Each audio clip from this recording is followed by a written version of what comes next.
In this episode, I'm very excited to welcome my guest, tech queen Rania Hoteit, a multi-award winning serial entrepreneur, impact leader, advisor, and international speaker, and founder and former CEO of ID4A Technologies.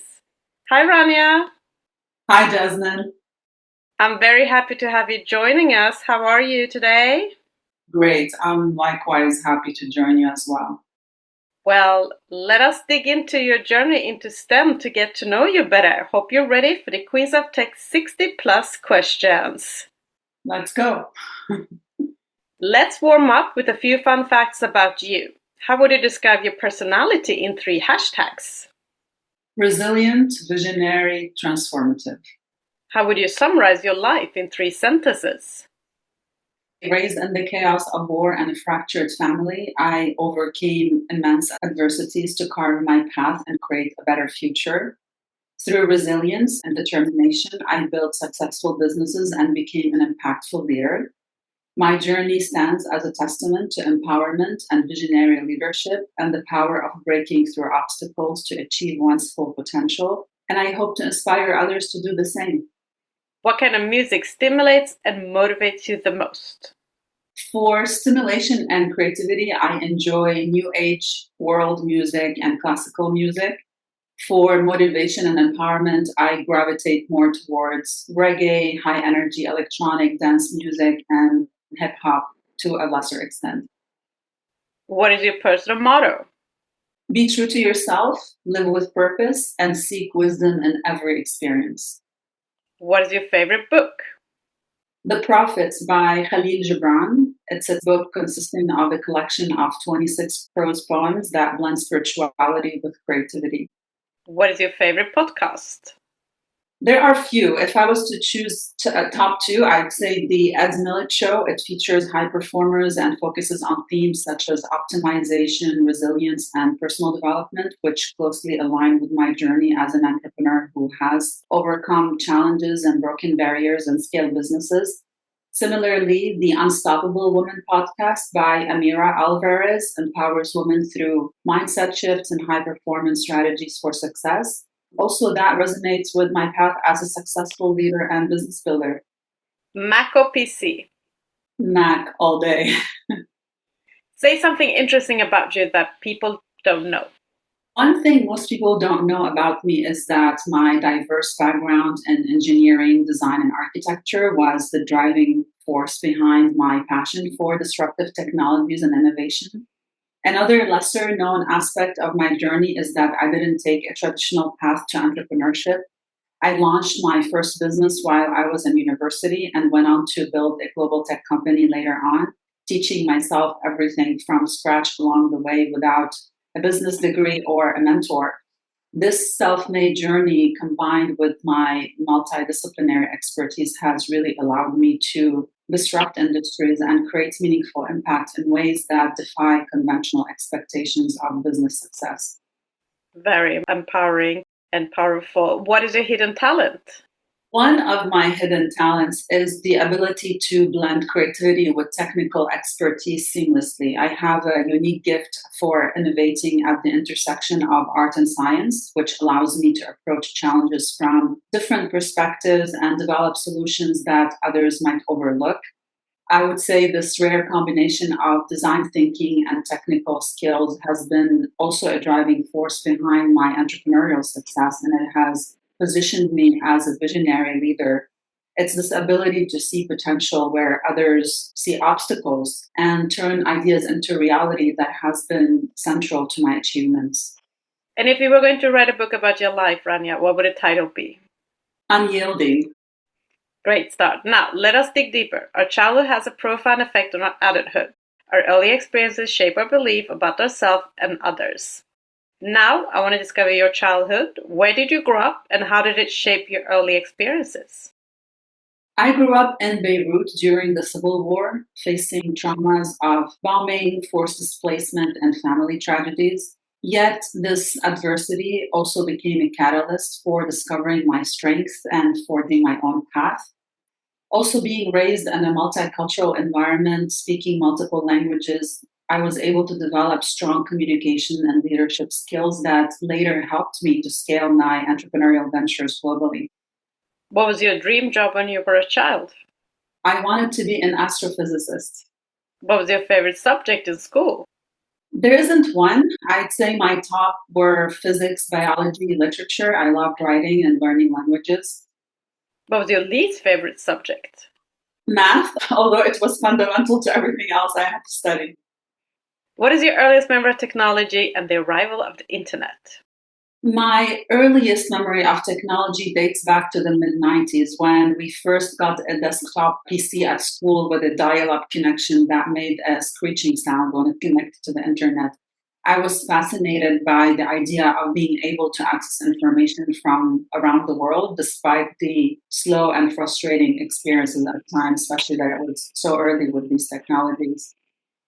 And which were the three first technology gadgets you owned, and how did they influence your interest in tech going forward? My first three technology gadgets were a desktop computer, a mobile phone, and a portable CD player. The computer introduced me to digital tools. The mobile phone showed me the power of connection. And the CD player revealed tech's impact on other industries, such as entertainment.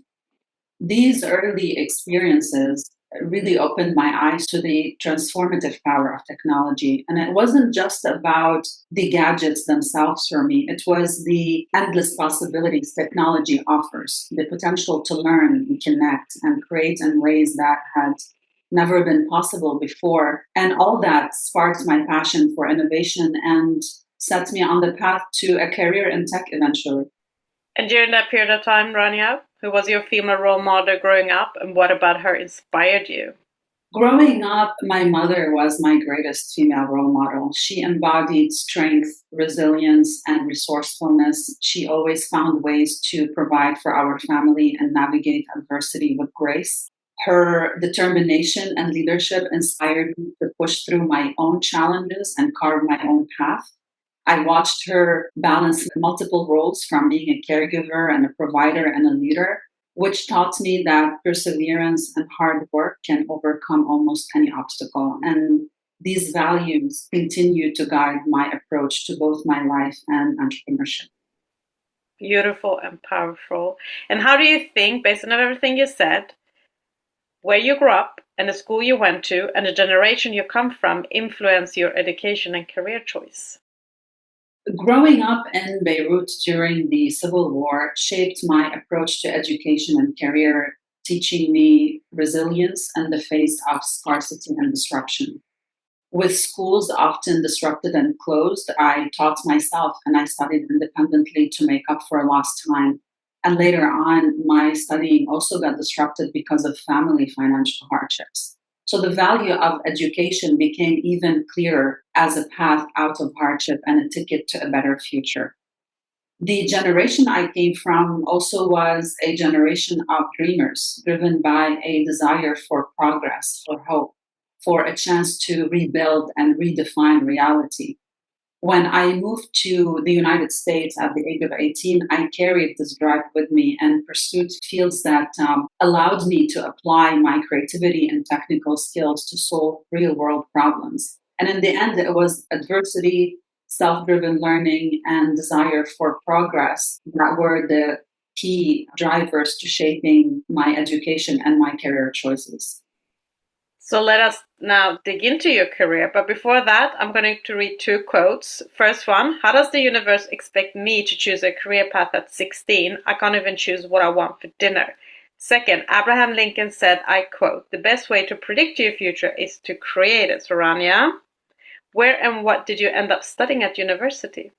I studied engineering, then went into design school in Detroit, Michigan. From there, I transferred to continue my design studies in Los Angeles, California, where I finished a bachelor in science in environmental and industrial design. I also pursued a master's in production design and a master's in architecture with a thesis focus on robotics and emerging technologies. Who and what influenced you to get into your chosen field of studies? In terms of who, no one particularly influenced me, but in terms of what As I briefly mentioned before, the challenges that I faced growing up gave me a unique perspective on the world, one that saw problems not as obstacles, but as opportunities to create change.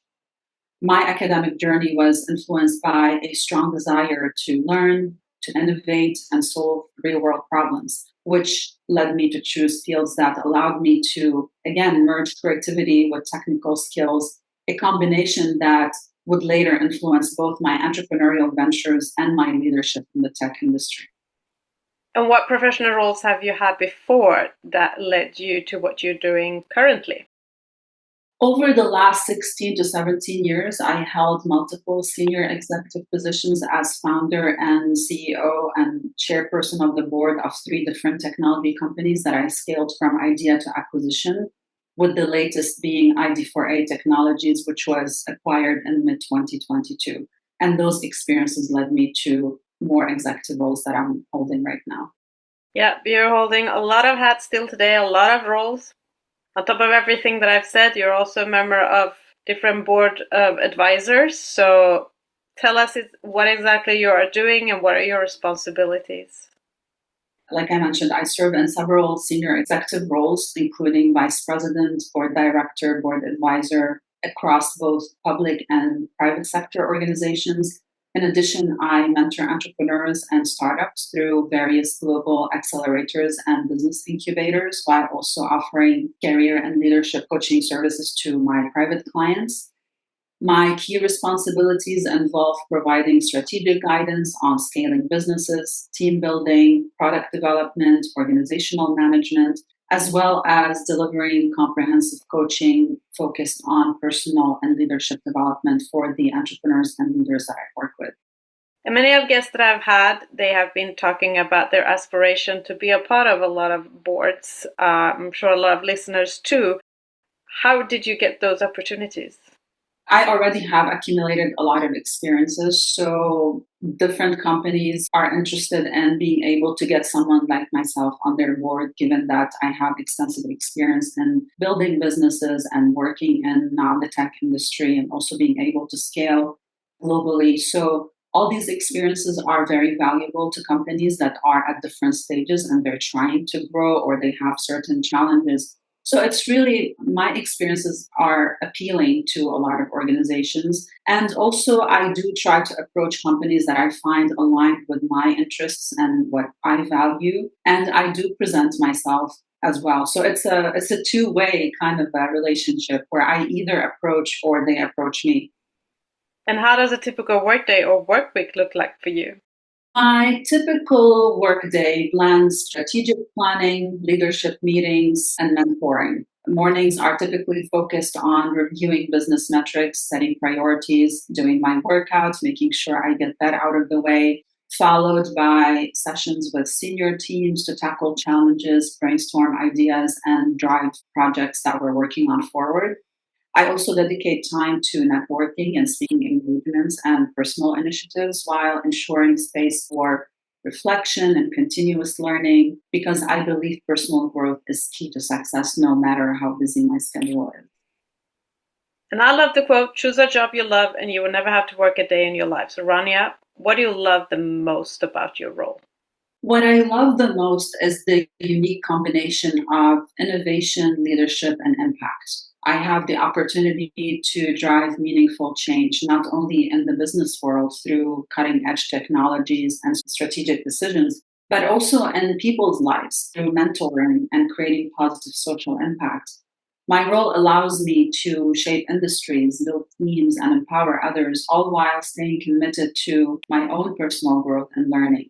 So it's this dynamic balance of creativity, problem solving, and making a difference that I love the most. And what has been the best experience you've had so far? Any examples you can share with us? One of the best experiences was witnessing the real world impact of our work, especially when our innovations at ID4A Technologies were leading tangible improvements for both businesses and individuals. A standout example was when we successfully integrated impact strategies with our AI and robotic innovations, which not only drove efficiencies in the manufacturing process, but also created sustainable practices that improved workplace equity. And seeing those solutions empowering both companies and their workers was incredibly rewarding. It validated our mission to blend innovation with social responsibility. And it also reinforced my belief that technology with purpose can drive progress while making a positive impact on people's lives. And what would you say is the biggest challenge you've encountered so far, and how did you end up tackling that? The biggest challenge I've encountered was navigating the complexities of scaling a business while balancing innovation, efficiency, and social responsibility. As we grow ID4A technologies, the pressure to deliver quickly was immense. But I was committed to ensuring our technologies aligned with sustainable development goals. To tackle this challenge, I built a leadership team that shared our vision. I prioritized values driven decisions and adopted agile strategies for flexibility. This approach allowed us to scale successfully without compromising our impact, which reinforced the importance of perseverance, collaboration, and staying true to our values even when facing very difficult decisions. And what do you wish everybody understood about your role? What I wish people understood about my role is that it's not just about driving business growth or innovation. It's about balancing progress with purpose. As a leader, my focus extends beyond scaling the company or achieving financial success. It's about ensuring our technology solutions are effective, socially responsible, and sustainable at the same time. And my role is about building teams that share our values, leading with empathy, and creating a culture of trust, ethics, and impact. Because for me, success or true success is measured not just by profit, but by the positive difference that we can make in the world. What would you say is the one common myth about your professional field that you want to disapprove? One common myth that I'd like to disprove is that technology and innovation are purely about profit and efficiency. While those are important, they don't have to come at the expense of social responsibility or sustainability. In fact, I believe that technology, when applied with purpose, can drive meaningful change, create jobs, and improve lives while still delivering business success. So, my field is about finding that balance where innovation serves both business growth and the greater good. So, what is it that you love about working in the tech industry? What I love is the constant opportunity to innovate and solve problems. The rapid pace of change is exhilarating. The potential of technology to drive meaningful societal impact is limitless. Developing solutions that benefit both business and people is deeply fulfilling. Every day, I'm inspired by brilliant minds that I work with, everybody pushing the boundaries of what's possible in different sectors. And it's the blend of creativity, purpose, and progress that truly keeps me motivated.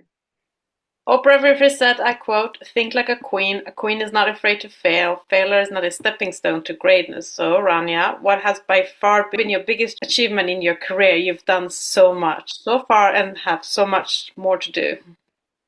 My biggest achievement by far is scaling ID4A technologies from a startup into a global leader in industrial automation and manufacturing tech, especially as a woman in a complex, historically male dominated industry. Another milestone is the significant environmental, economic, and social impact we've made through our commitments to deliver on the Sustainable Development Goals. I'm also proud of my leadership roles in mentoring entrepreneurs and helping leaders scale their businesses and generally contributing to the broader tech ecosystem. These achievements mean a lot to me because they reflect my mission to create positive change and make a lasting difference through technology, leadership, and innovation. What would you say is the biggest factor that's helped you become successful? What are your success habits that you can share with us? The biggest factors that helped me become successful are my resilience, adaptability, and a strong sense of purpose. Growing up in challenging circumstances, I learned to turn adversity into opportunity and stay focused on long term goals. Some of my key habits include lifelong learning, strategic thinking, staying ahead of industry trends, and maintaining discipline both in my personal and professional growth. I prioritize collaboration, physical well being, self reflection to stay aligned with my mission. Regular exercise is a must for me because it boosts my energy and my mental clarity, which I also believe is essential for effective leadership. So, all these habits help me stay focused, agile, and motivated even during tough times. How do you measure your own performance at work knowing that you're successful or not? I measure my performance by evaluating tangible results and personal fulfillment across 5 different areas. Number one, impact and results. I measure the success by the tangible difference our products and services make, whether we're achieving goals like innovation, sustainable growth, and social impact, and how effectively we're meeting our customers' needs. The two, team growth and development. Success is also reflected in the growth of my team, both professionally and personally. I measure how well we foster a collaborative, empowering culture, which showcases the effectiveness of my leadership. Three, personal growth and values alignment. I assess how well I'm aligned with my core values and mission, ensuring that I'm living up to my ethical standards and growing continuously. When I see progress in this area, I know I'm on the right path. Four, resilience and problem solving. Overcoming challenges is key to success. I measure my resilience, decision making under pressure, and problem solving because my response to adversity reflects my progress. And number five is work life balance. I consider how well I maintain balance in my life. Am I prioritizing my health and personal life? Am I maintaining a good balance between different aspects? Because this is, again, crucial for sustaining long term success. So, overall, I see success when I drive positive outcomes for both business and society while growing as a leader and living a balanced, fulfilling life. And with success comes failures. What would you say is the biggest failure in your career, and what did you end up learning from it? The biggest setback in my career occurred early on when I tried to scale my first business too quickly without establishing solid foundational processes. This led to operational issues and definitely frustrated our clients. However, the experience taught me the value of sustainable growth, strong infrastructure, and patience. And it made me a more strategic and deliberate leader, focusing on scalable systems and approaching challenges with greater foresight before pushing for growth. And what would you say is inspiring and motivate you the most in your role and career right now? What inspires me and motivates me the most is the opportunity to empower others, whether it's helping businesses grow, creating more equitable workplaces, or supporting a global shift towards responsible innovation. Right now, I am involved with various innovative companies around the world solving critical problems. So it's deeply motivating to know that the work we do can improve lives, uplift communities, and foster a more sustainable future. It's this fulfillment of making a tangible impact and the excitement of exploring new possibilities that fuels my drive and keeps me motivated every day. So inspiring to hear. And let us now jump into the influence of mentor, role models, champions, and sponsors. To our listeners, role models can consciously or subconsciously be a powerful force in our lives. In addition, champions can stand up, advocate for us, open up the world of possibilities. Sponsors match emerging talent with leaders and influential employees who can help us move ahead in our careers. So, Rania, do you have a mentor, champion, or a sponsor today? I currently don't have a champion or sponsor, likely because my career has been focused on building and scaling my own ventures, where I've often been the one providing guidance and support to others. Being an entrepreneur and leader, I've naturally been independent, relying more on my own motivation and vision. But this focus on self reliance has made it more challenging to actively seek out mentorship or sponsorship. Additionally, my role demands a high degree of autonomy, which can sometimes make it difficult to reach out to external support. However, I do understand the value of having champions and sponsors to support one's ongoing growth because I do act as one.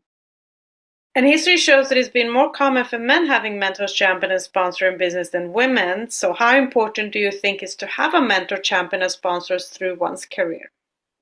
A role model can serve as a source of inspiration, while a champion or sponsor can serve as a true advocate who actively supports your vision, opens doors for you, and creates valuable opportunities that you can't necessarily have access to on your own.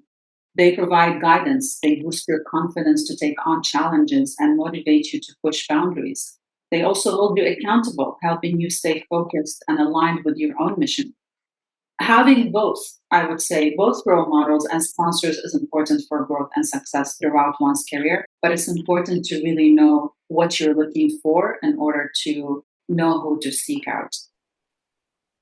Let us now move on to leadership, your specialty. Adena Friedman, President and CEO of Nasdaq, said, I quote, empowering those around you to be heard and valued make the difference between a leader who simply instructs and one who inspires. And Shirley Sandberg, ex-COO of Facebook, said, I quote, leadership is about making others better as a result of your presence and making sure that the impact lasts in your absence. So Rania, what does leadership mean to you? To me, leadership is about inspiring and guiding others toward a shared vision while fostering trust, respect, and collaboration. A true leader listens, adapts, and creates growth opportunities. Leadership also means taking responsibility, embracing both success and setbacks, and making decisions that focus on long term progress over short term wins. It's about cultivating a culture where innovation thrives, people feel valued, and everyone is motivated by a greater purpose. Ultimately, leadership is really about using your influence to make a positive impact, both within your organization and in the world at large. What distinguishes a good leader from a bad leader? In essence, a good leader builds trust, motivates their team, and leads with integrity, empathy, and a clear long term vision. While a bad leader creates a toxic environment, undermines their team's potential, acts out of self interest, and leads through authority and fear. I believe that the ability to inspire, empower, and lead by example is what truly sets a good leader apart. Who would you say is your favorite female, non-binary, or transgender tech leader, and why? There are several, but at the top of my mind comes Reshma Sujani, the founder of Girls Who Code. She advocates for gender equality in tech by empowering young women through education to close the gender gap. For non-binary and transgender representation, Lena Waithe, a screenwriter, champions marginalized voices and challenges traditional gender roles. Both have been instrumental in advancing the diversity and inclusion in tech in their own ways. How would you describe yourself as a leader? I describe myself as a transformational leader. And as a leader, what values do you prioritize the most? I prioritize purpose, integrity, innovation, collaboration, and social responsibility. These values guide how I lead and shape the organizations I build and the ones I also work with, ensuring that both people and businesses grow, evolve, and succeed in a way that benefits society as a whole. And what leadership lessons have you learned that have shaped you into the leader you are today? Many lessons, but I will focus on some key lessons that I've learned. One, resilience is power. And entrepreneurship and leadership challenges are inevitable. The key is to be able to face setbacks, adapt, and keep moving forward, learning from failure and using it to grow stronger. Two, leading with purpose. True leadership goes beyond achieving business goals. It's about aligning actions with a deeper mission. By leading with purpose and integrity, I've learned that staying grounded in my values not only drives success, but also inspire others to contribute to a shared vision. Three, empathy drives connection. Leadership is ultimately about people, and empathy plays a key role in building trust and collaboration. By understanding others' needs and challenges, empathy fosters a culture of support and inclusion, driving open communication, innovation, and growth. Four, collaboration creates impact. Over the years, I've learned that great leadership isn't about doing everything by yourself. It's about building strong teams, empowering others, because collaboration amplifies creativity, solving complex problems, and driving greater results. So, as a true leader, you should know when to step back and let others lead, which fosters shared responsibility and collective success. Number five, adaptability is strength. The world of business is constantly changing, and adaptability has been a key leadership trait for me. The ability to pivot, embrace new ideas, and adjust decisions has helped me navigate market shifts and challenges, and also challenges in my personal life. Leaders must be forward thinking while staying flexible enough to adjust course whenever is needed. Six, take ownership but share the glory. I've learned that taking ownership of both successes and failures is crucial, but a true leader shares credit with the team. Success is a collective effort, and recognizing others' contributions can foster a positive, motivated culture. Seven, sustainability and social responsibility do matter.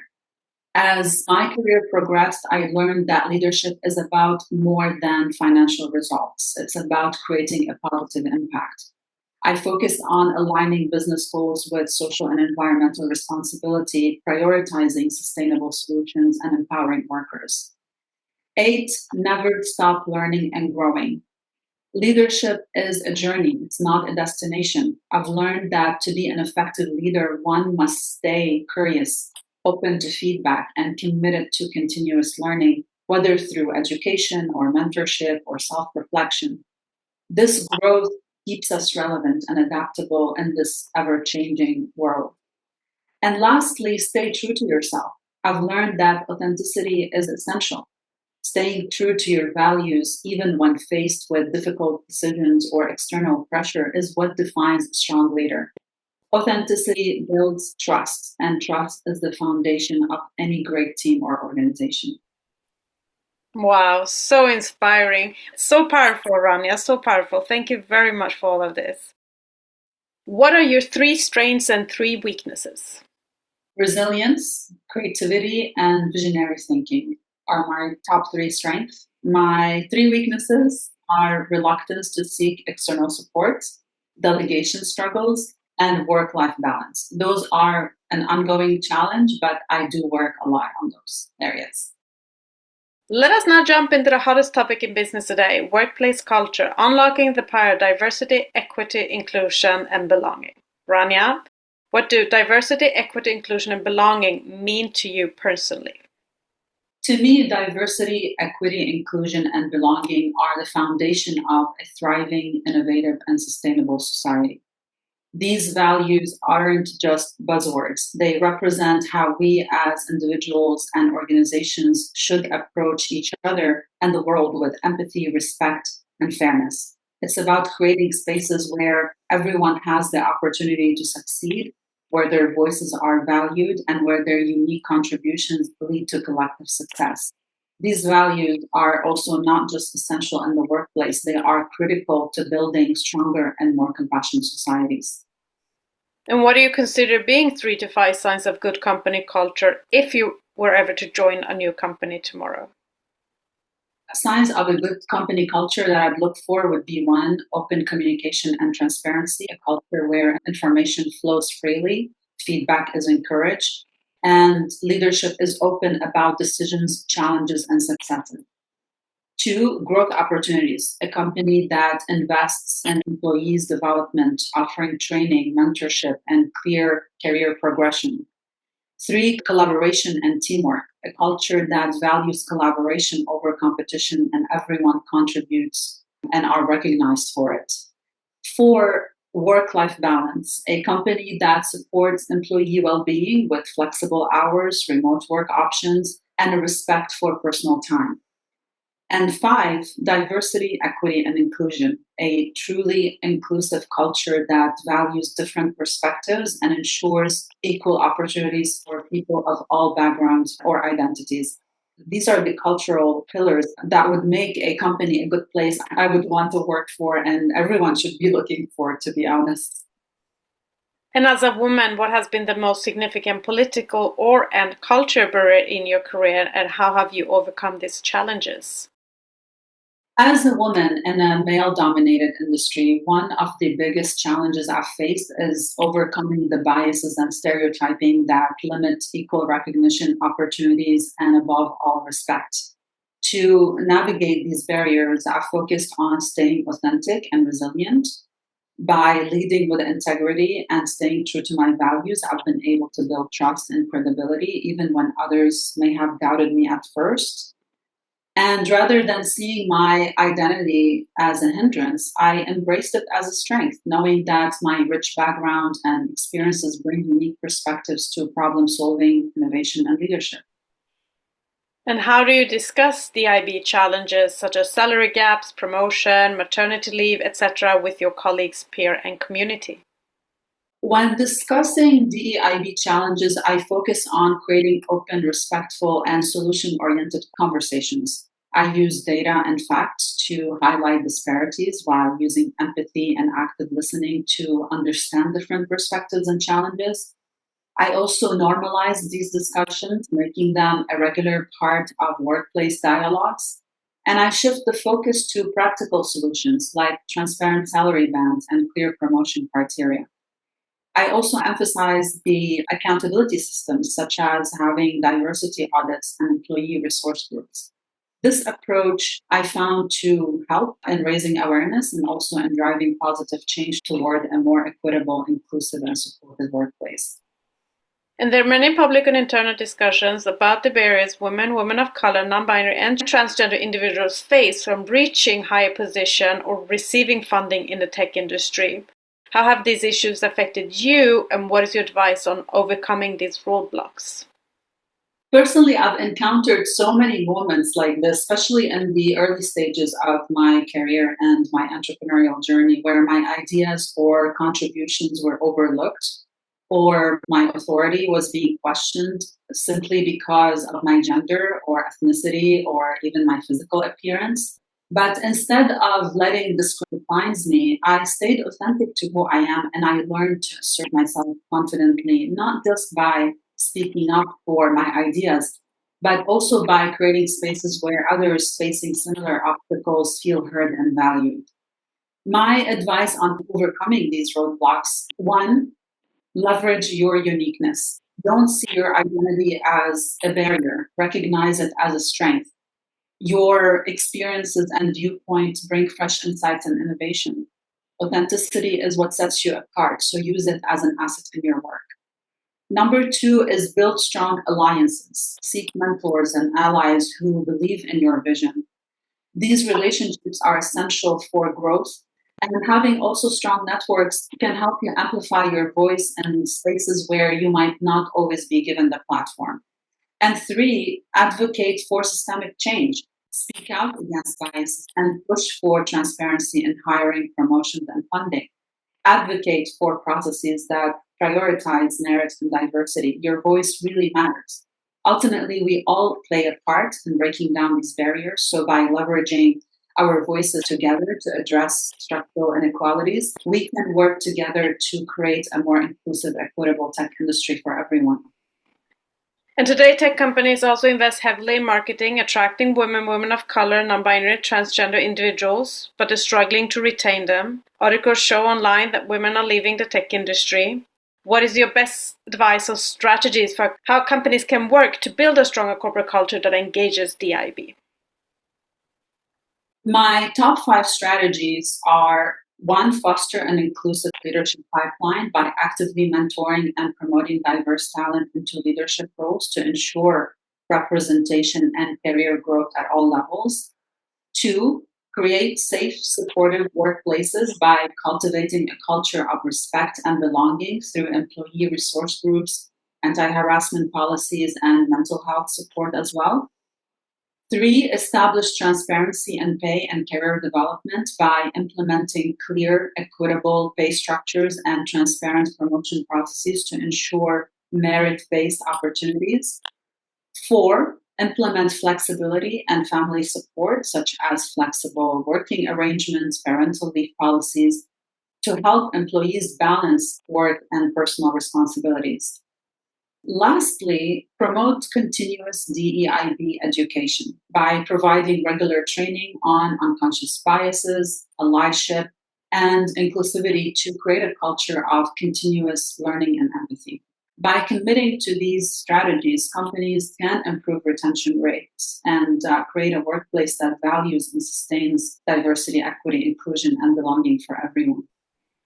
Those are great advices, Rania, but what would you say are the key challenges of implementing a DIB culture in a workplace and in the tech industry today?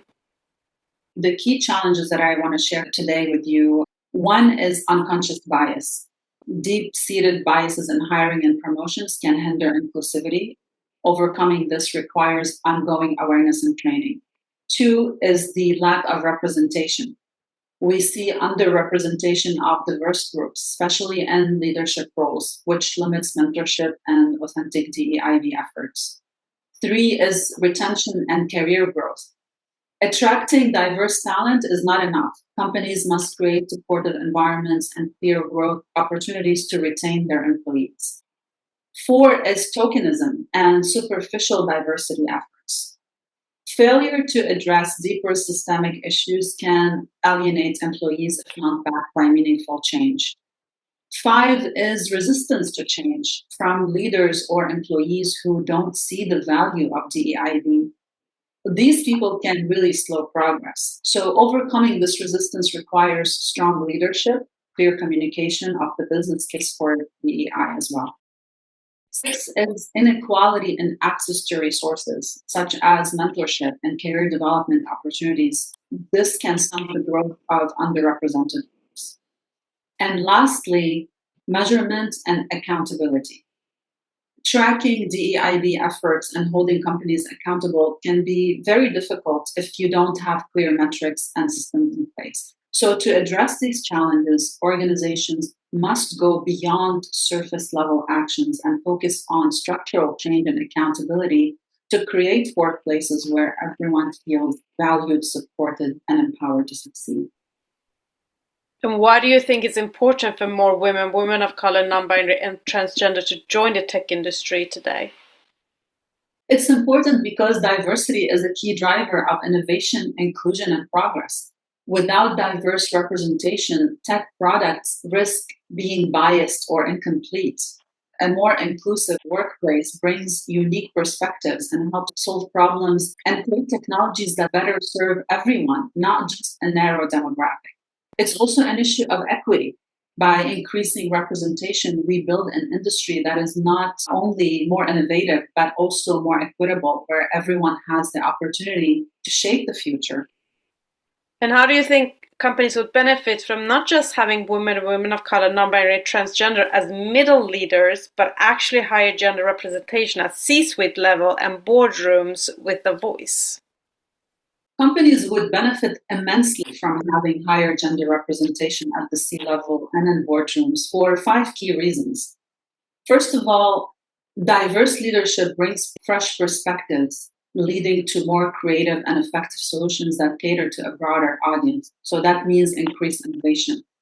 Two, a variety of experiences result in more thoughtful, inclusive decisions that consider the needs of diverse customers and communities. So that means better decision making. Three, a diverse leadership team signals inclusion, boosting employee morale, retention, and loyalty, which means higher employee engagement.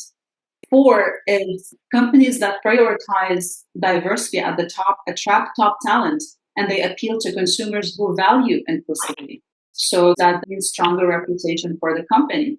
And lastly, research shows that diverse leadership teams outperform their peers, driving profitability and business growth, which means improved financial performance. In short, having diverse leadership at the C-level and in boardrooms isn't just the right thing to do in terms of equity and fairness. It's also a smart business strategy that creates an environment where everyone can thrive and contribute to the overall company's success. Once again, Rania, great advice. Now I'm going to challenge you again. Based on that, though, what do you think is the main reason we still see few women of color, non-binary, and transgender leaders in the tech leadership roles and as startup founders still today?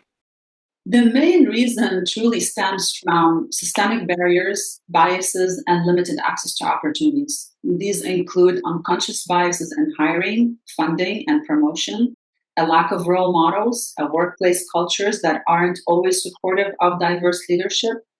Structural inequalities make it harder for marginalized groups to rise to leadership roles.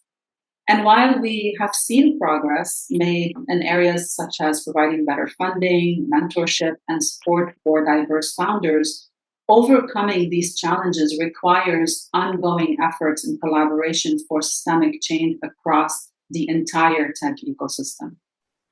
And talking about funding, and another challenge is that the data reveals a concerning trend of low funding rates for startups led by women, with only 1 to 2% of the funding directed towards women in the tech industry.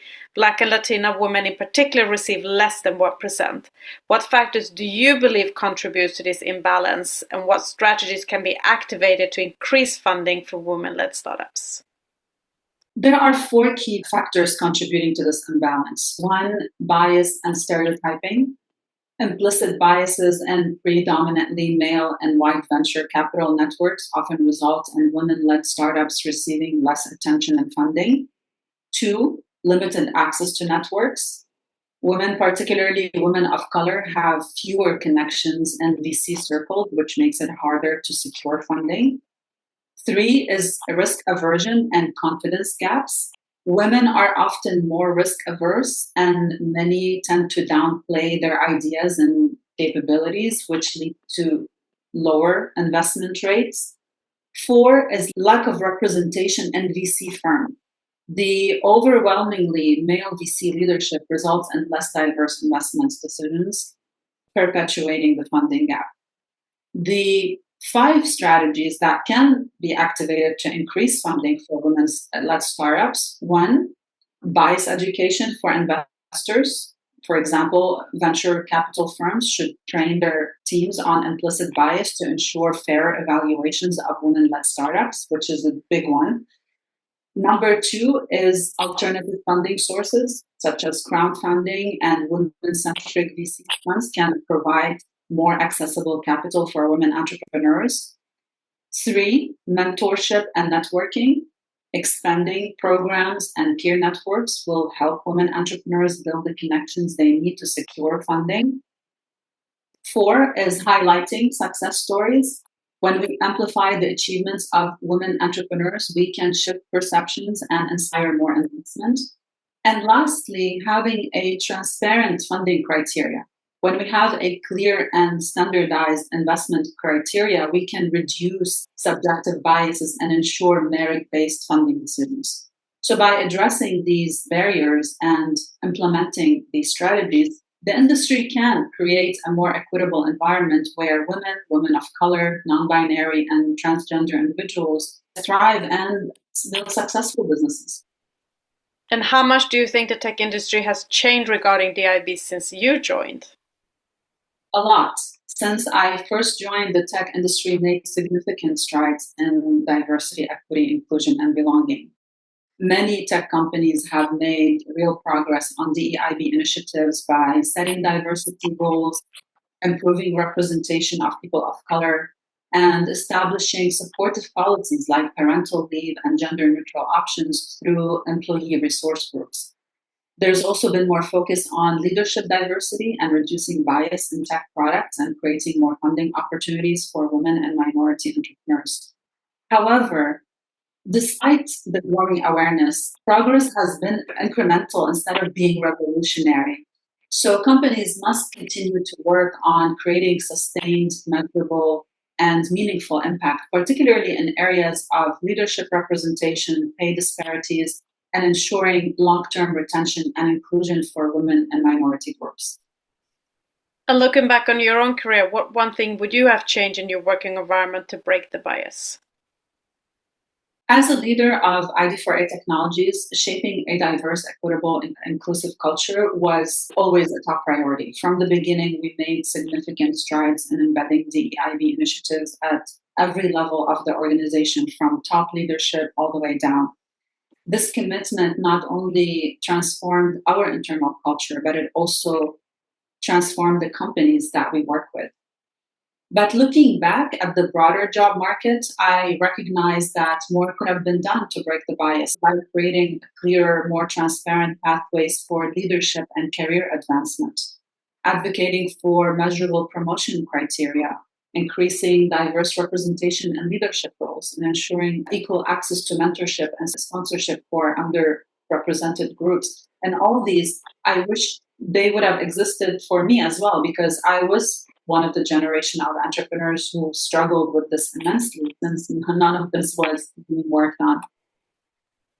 And now, looking forward, what actions will you take as a leader to reduce bias and improve DIB for the next generation in tech? I will continue what I've been doing for the last 14 years. I've been deeply committed to reducing bias and improving DEIB as a leader in tech by driving several successful initiatives. And looking forward, I will continue to advocate for transparent DEIB metrics to ensure that progress is regularly tracked and reported in the organizations I'm involved with. I will remain focused on creating mentorship and sponsorship opportunities for underrepresented groups to help them access leadership roles. I will continue advocating for policies that eliminate barriers and enable career advancement. And I will keep pushing for more inclusive hiring practices and standardized promotion criteria to ensure equal opportunities for all. And I hope that this accumulation of efforts will continue to contribute to the next generation. Oh, it definitely will, Rania. With your power and with your experience and leadership is exactly what is needed, and the role model you are and representation you are. Thank you very much for that. Let us move on to another hot topic in business today, which is work-life balance and mental health. You were talking about balancing that. So you have undoubtedly a busy lifestyle. You do travel a lot. How do you take care of yourself to maintain good mental health? Maintaining good mental health really requires intentional practices and boundaries. It's not easy. You have to keep working on it. For me, it's all about balance. I set clear boundaries between work and personal time to ensure I disconnect and recharge.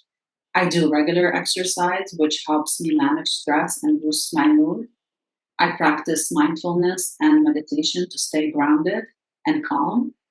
I prioritize sleep and recovery, and I try to make time for hobbies that bring me joy.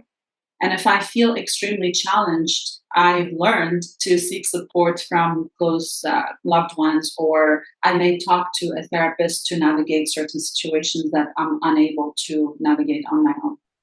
Have you ever experienced burnout? Yes. Yes. So at several points in my career, I've experienced burnout, particularly when juggling multiple responsibilities and high expectations. The pressure to perform can take a toll when you are a CEO, especially when I'm passionate about my work. But to tackle it, I first had to recognize the signs of burnout, such as feeling exhausted or detached or unable to focus. Then I would learn from those insights to reassess my workload. I set better boundaries, delegated more effectively, prioritized self care, made time for activities that recharge me and rejuvenate me.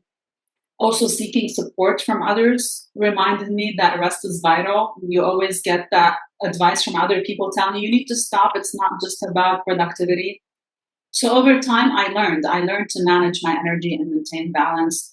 I learned honoring my well-being alongside my ambition, and it's an ongoing process.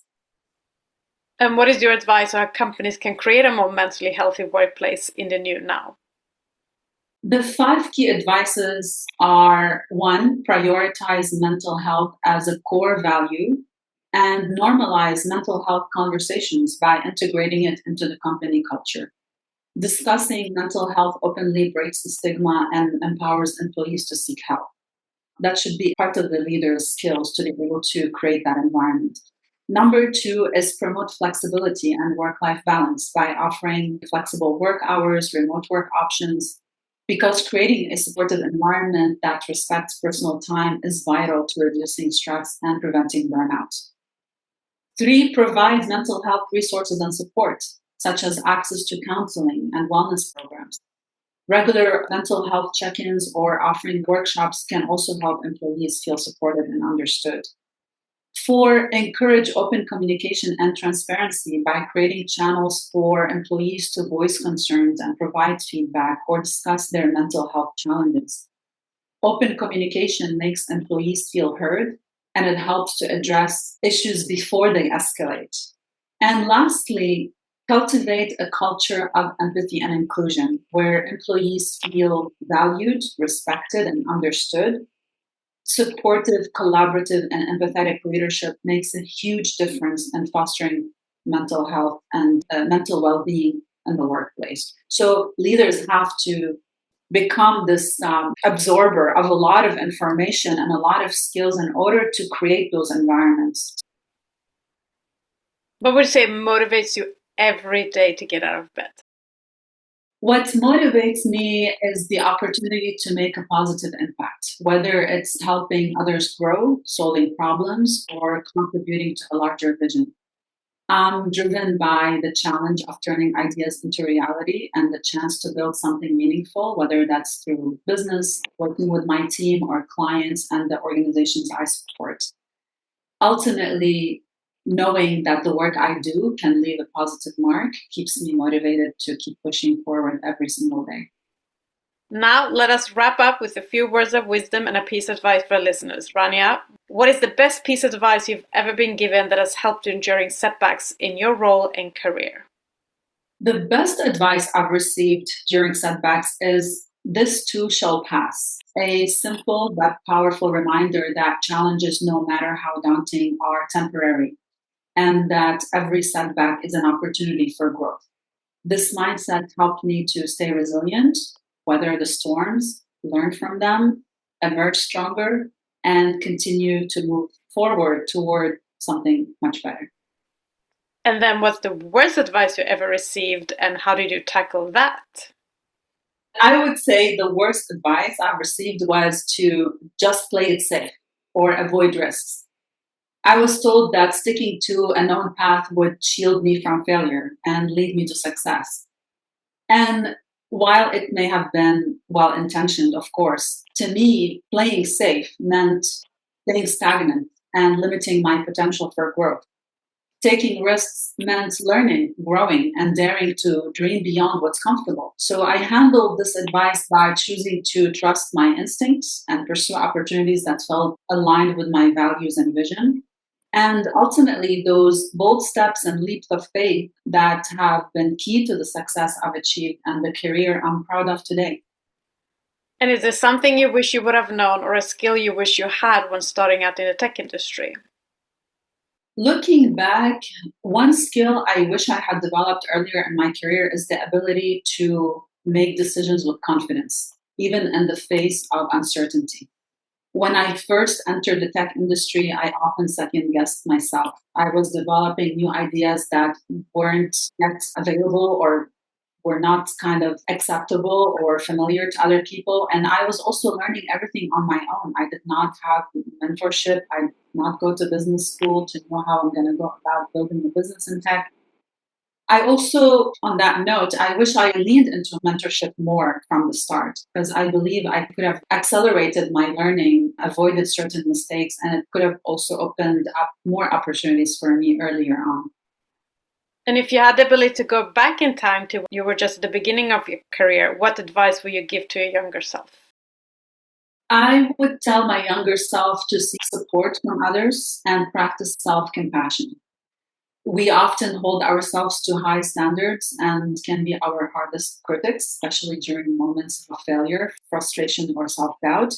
And my younger self could have avoided the trap of both being overly self-reliant and also perfectionism at the beginning of my career.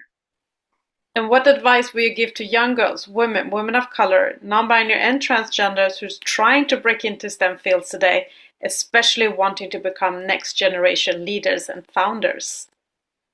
To young girls, women, women of color, non-binary, and transgender individuals who are trying to break into STEM fields, my advice would be, one, believe in your own potential.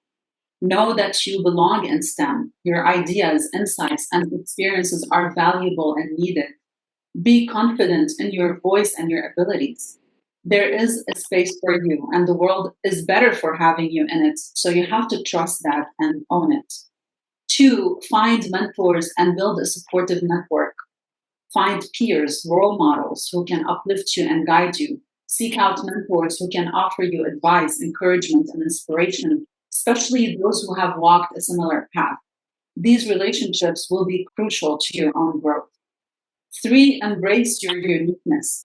Know that your background and identity are strengths, they're not barriers. Don't shy away from what makes you different. The diverse perspectives you bring to the table will drive the innovation and progress we need in STEM fields. And by embracing your authenticity, you're setting the stage to become a leader who can shape the future in meaningful ways. Three, be resilient in the face of challenges.